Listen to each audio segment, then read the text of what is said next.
exatamente uma novidade da reforma, que é a escola de tempo integral. Vamos ver as metas aí da escola de tempo integral. Segundo o Ministério da Educação, no investimento, pretende-se investir 1,5 bilhão até o ano que vem, né? Que significa um acréscimo de custo de R$2.000 por aluno por ano. Né? E aí as pessoas se perguntam, né? Os alunos perguntam, tem dinheiro para isso?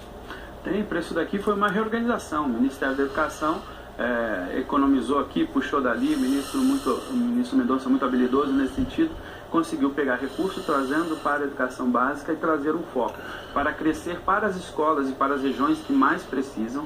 Isso é importante, é uma política definida pelo Plano Nacional de Educação, com um investimento alto, sim, do Ministério da Educação, mas para dar oportunidade para aqueles jovens que mais precisam ter uma formação diferenciada. Esse é um caminho longo, mas que precisam se dar passos gradativos.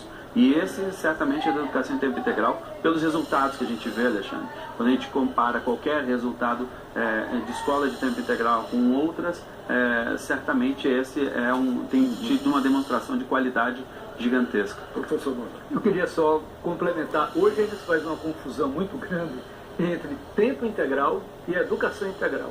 A gente falou há pouco de Singapura. Singapura fez uma reforma na educação fantástica. Mas a pergunta que o ministro respondeu naquele momento era: precisamos preparar os alunos para o século XXI.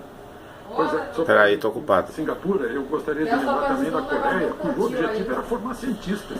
Está vindo coisa ali. Estamos falando em profissionalização no ensino médio. Exatamente. E a Coreia colheu resultados que todos sabemos. Né? E esses países como o Canadá, como o Japão, Singapura, que estão no topo da educação mundial, eles têm em comum, além do tempo integral, Finlândia, não é Finlândia.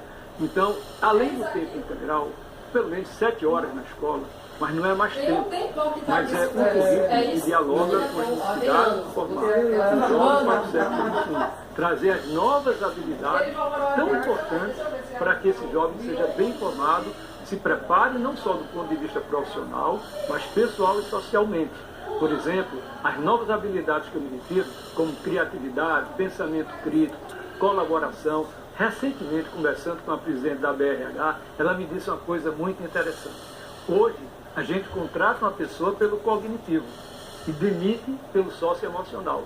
Ou seja, o mundo está exigindo e precisando de pessoas que sejam capazes de realmente trabalhar a sua formação em prol de um desenvolvimento mais colaborativo, ter um pensamento crítico, ter essas novas habilidades que, quando são potencializadas, aumentam em muito a aprendizagem escolar. Elas colaboram entre si. A gente está falando de ensino médio, mas tem algo que influencia o ensino médio lá de cima. O senhor foi reitor durante 8 anos. Como é que está a universidade? Pois é, eu acho que a universidade precisa despertar e colocar a educação básica como prioridade. Se você perguntar a um reitor, eu fui reitor 8 anos da Universidade Federal de Pernambuco, uma grande universidade. As universidades têm um papel importantíssimo na pesquisa, no desenvolvimento científico, tecnológico. Isso é inegável. Mas quando a gente se depara com a questão da formação do professor, tem que chegar lá no chão da escola. E isso as universidades precisam, de alguma maneira, colocar como prioridade. E aí, no meu entendimento, OCL, o MEC tem um papel indutor nesse sentido.